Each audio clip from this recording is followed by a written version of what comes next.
The fall of Trana. Trana had always been a jewel of the galaxy. Its skies shimmered with 3 moons, its cities spiraled into the heavens like threads of silver, and its people, the Velari, had known peace for over 6 centuries. Poets sang under bioluminescent trees. Diplomats in silk robes negotiated with rival empires through charm alone. War was a memory, a horror etched in textbooks and museums. But that peace ended with a whisper. It came from the edge of mapped space. A derelict research station, caught adrift, sent a final log before silence devoured it. Unknown entity approaching, they've taken. No sound. It's inside. Then nothing. The Galactic Assembly dismissed the warning. Sensor error, they claimed.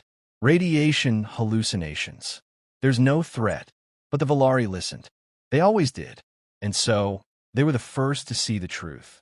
The Zargul descended without warning. A fleet of obsidian tendrils and shifting metal. They did not communicate. They did not demand. They simply consumed. They enveloped moons, dismantled orbital defenses molecule by molecule, and melted through Velari's shielding as if it were mist. Ships vanished mid-broadcast. Soldiers screamed into static. The sky turned dark, not with smoke, but with silence.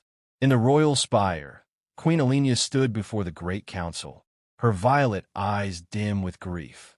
They've breached the outer colonies, her prime strategist reported. We have 20 hours before they reach the capital. How many have fallen? The strategist hesitated. 14 worlds, Your Grace. The chamber fell silent. Alenia turned to her diplomats. Send word to every known system. Plead if you must. Trade what remains of our treasury. Just ask. The messages were sent, encoded, urgent, begging. The Velari, masters of diplomacy, had brokered peace across 10 species.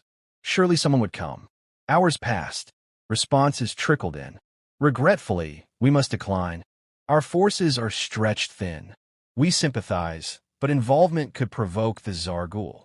Even old allies turned their backs. The mighty Thernate Empire blocked communications. The Zenthari Senate issued condolences, then recalled all ships from Velari space. Betrayal, in high language and polished signatures. On the final day, Queen Alenia stood alone in the Tower of Echoes, her transmission repeating across every star-charted corner of the galaxy. This is a call to any who will hear. We are not warriors. We are not conquerors. We are a people who believed in unity and peace. And we are dying. We beg for mercy. Please, is there no one left to answer? Her voice cracked on the last syllable, and she stared at the empty console. Around her, the palace trembled under distant bombardment. She closed her eyes and whispered, "Let history know we asked." But then, a flicker, a burst of static, a voice, deep and rusted, pushed through the interference. It was rough, almost bored, but undeniably alive. Transmission received. Alenia blinked, not trusting her ears. This is Admiral Marcus Reyes of the Terran Coalition. Stand by. Reinforcements en route. Sit tight, sweetheart. Humans got this. Humans. She hadn't heard that word in decades. They were myth, mostly. The species that burned too brightly. Too angry. Too chaotic. Banned from assembly dealings after a string of unsanctioned wars. Stories said they imploded. Others said they vanished. No one said they still cared. She opened the channel again, tears on her cheeks. Human. Admiral. Reyes. Why? Why would you come? There was a pause. Then, because no one else did. Far above, past the stratosphere, sensors caught a ripple in space. A fleet emerged. Not sleek or shining like assembly cruisers, but patched together, armored like bruised fists. Ships named Defiance, Hellfire, and Broken Home. Fighters darted in formation like metal hornets. They did not ask for permission. They opened fire. Missiles roared. Railguns screamed. The sky burned again, but this time it fought back. And for the first time in days, the Velari heard something they had almost forgotten. The forgotten species.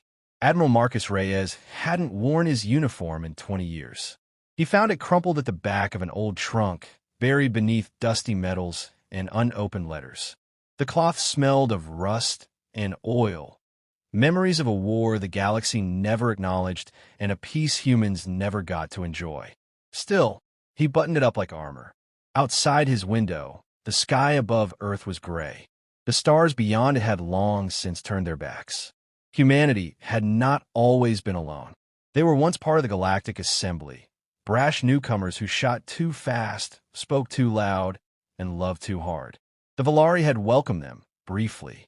Others had not. When a human war fleet fired on a pirate syndicate without Assembly approval, the sentence was exile. Too dangerous. Too unpredictable. Let them burn alone. And so humanity did. For a while, Earth hemorrhaged. Colonies were abandoned. Trade vanished. But humans adapted. They clawed survival out of asteroid belts and frozen moons. They recycled old tech, built AI captains from scrap code, and fought off raiders with duct-tape cruisers and homemade railguns. They survived. Now, Reyes stood in the center of Bastion Base, an old launch silo turned command center, watching the Velari transmission loop again on a flickering screen. We beg for mercy. Please. Is there no one left to answer? There was a weight in those words. Not just fear, but betrayal. Reyes recognized it too well.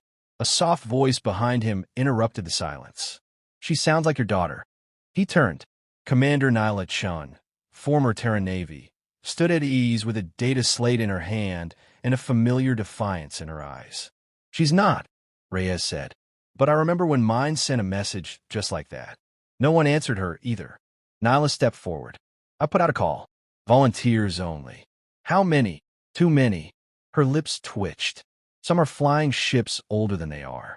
Reyes exhaled. You tell them what we're walking into. Does it matter? Nyla asked. It's not the first suicide run for half of them. No, it wasn't. But this one felt different. They call it Operation Mercy. A fleet of misfits, mercenaries, and veterans of forgotten wars.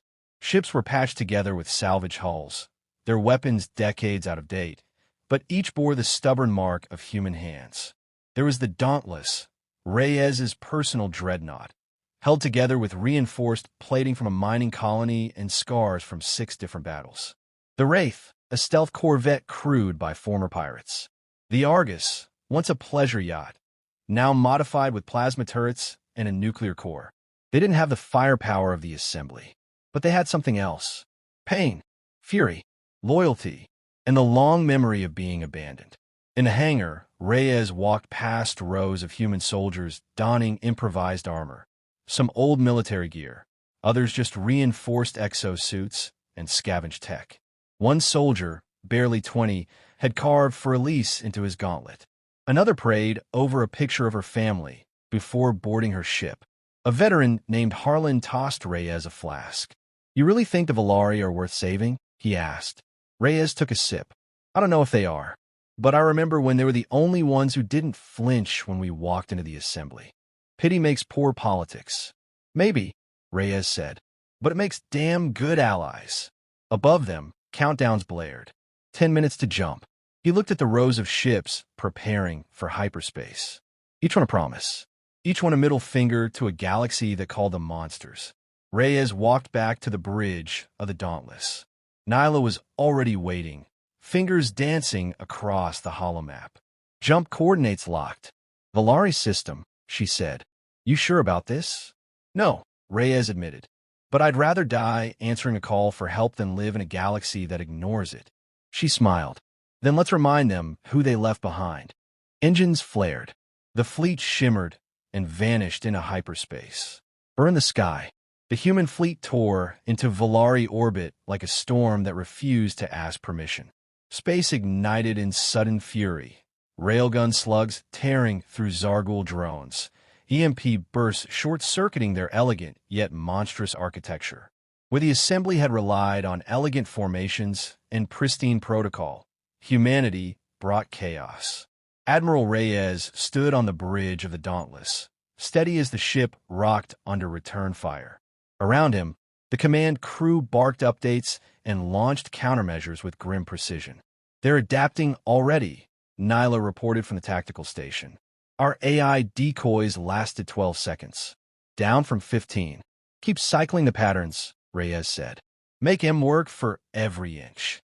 Outside, the Zargul ships swarmed like insects, sleek, shifting constructs with no visible propulsion. No cockpits, no soul. They consumed. That was their purpose.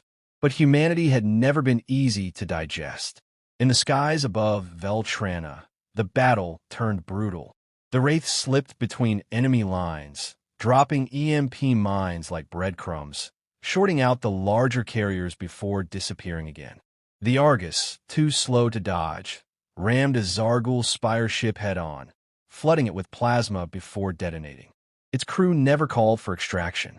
On the planet's surface, Velari cities smoldered, but they still stood.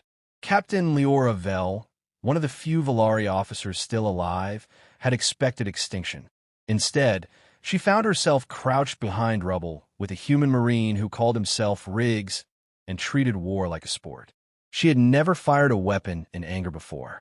Now, she held a pulse rifle with shaking hands as Zargul hunter drones skittered across broken walls.